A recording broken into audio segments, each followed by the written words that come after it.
Hello, good morning সবাইকে। আজই সকালে রেডি হয়ে পড়ে চলে গেছিলাম স্যালনে। স্যালনে গিয়ে ঠাকুর নমস্কার করতেই দেখি ওরা সব গোছগাছ করছে। যাই হোক, আমি একটু মিররের সামনে বসে, আর চোখ মুখ গরমে দেখো চোখ মুখের কি অবস্থা।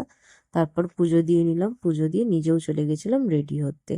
যা গরম পড়েছে, পুরো পাগল অবস্থা। যাই হোক, লাইনার আর লিপস্টিক ছাড়া তো এই গরমে কিছুই করার নেই।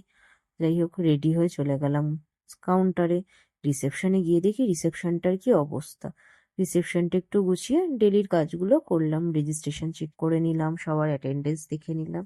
এইসব করতে করতেই ক্লায়েন্ট এসেছিল। ক্লায়েন্টের সাথে কথা বলে সবাই ব্যস্ত থাকার কারণে আজকে আমিই চলে গেছিলাম কাজ করতে। যাই হোক, ম্যামের হেয়ার কাট ছিল। ম্যামের আজকে ফুল লেয়ার কাটিং ছিল, তো সেটাই করছিলাম।